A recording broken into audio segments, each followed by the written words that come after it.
Vamos a mirar ahora otro de los nombres o títulos del Espíritu Santo, como lo venimos haciendo en estos días.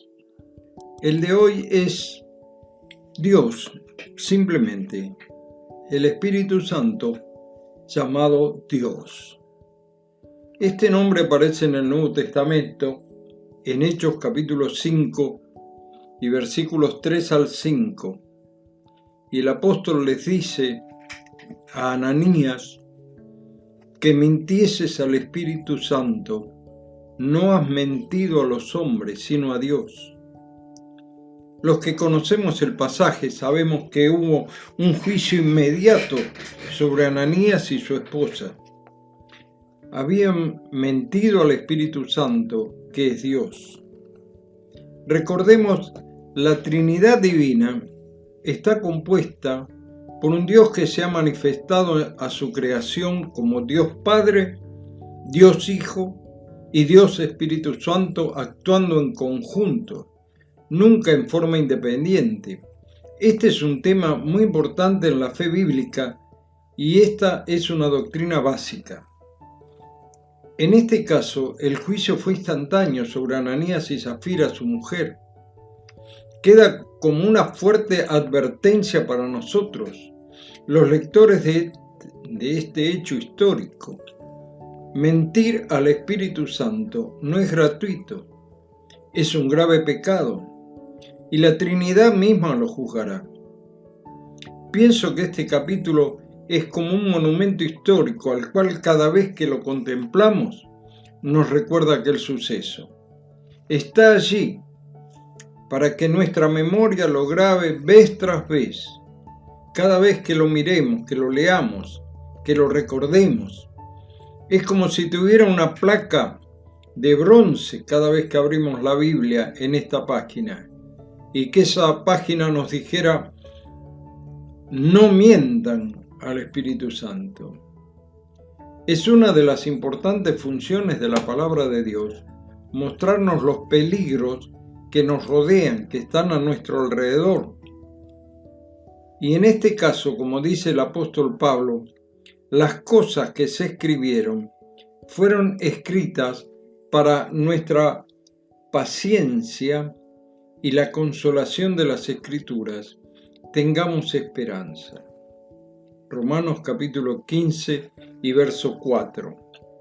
Es decir que no para que temblemos de miedo delante de un Dios que, como me enseñaban en la clase de religión católica obligatoria, les recuerdo que entre los años 1945 al 55, es decir, durante mi primaria y secundaria, la clase de religión católica era obligatoria en las escuelas, aunque luego pusieron moral, que no era otra cosa que moral católica. Nos enseñaban acerca de un Dios que estaba castigándonos continuamente por nuestros pecados.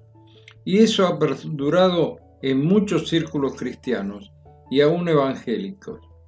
El Dios de la Biblia está dispuesto a perdonar, a restaurar, a corregir, a darnos de su amor y gracia en forma continua.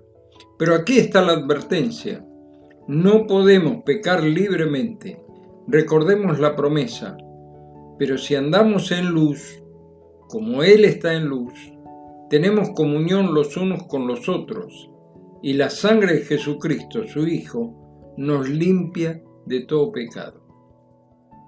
Otro de los pecados que debemos recordar y que podemos cometer contra el Espíritu Santo es apagarle en nuestra vida. Eso está en 1 Tesalonicenses capítulo 5, verso 19. Esto ocurre cuando no obedecemos su voz. Hay indicios claros que debemos actuar de determinada manera, pero no lo hacemos. Por ejemplo, debemos testificar en determinado momento y nos callamos. O sentimos de hacer un acto de misericordia y luego no lo hacemos. Tenemos que llamar en tiempos de pandemia a hermanos enfermos, o que no los vemos en las actividades de la iglesia y no lo hacemos. ¿Cuántas veces he oído: Hola hermano, tanto tiempo hace que no hablamos. ¿Por qué no me llamaste antes? Pero claro, muchas veces he contestado. Pero escúchame hermano, el teléfono tiene 2 puntas. Una está en mi casa y la otra en la tuya. Si querías hablar conmigo, ¿por qué no me llamaste?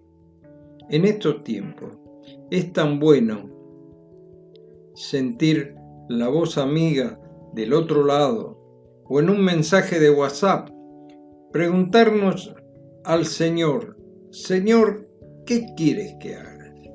Y sin salir de casa podemos hacer una gran obra de aliento a los hermanos a través de los medios que están a nuestro alcance.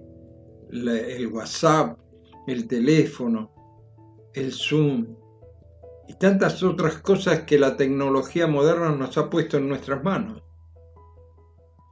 Otra forma de pecar es entristecer o contristar al Espíritu Santo de Dios, con el cual fuisteis sellados para el Espíritu el día de la redención. Fuimos sellados para el día de la redención. Efesios capítulo 4, verso 3. Está relacionado con la falta de obediencia a la palabra de Dios o a la voluntad específica de Dios para nuestra vida. Por ejemplo, cuando mentimos, cuando nuestra vida cristiana es fingida, cuando simulamos orar los unos por los otros, nos olvidamos de la necesidad concreta de servir al Señor, sirviendo a nuestra comunidad o dando testimonio de su obra de salvación a nuestros vecinos y compañeros de trabajo.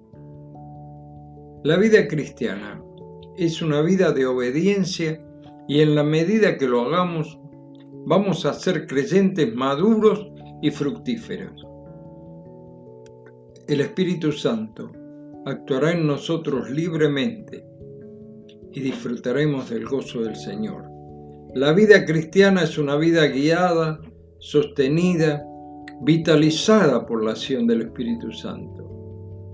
A mí me parece que me he acostumbrado a vivir de acuerdo a impulsos míos, pero no de acuerdo a su guía, y de allí están mis fracasos.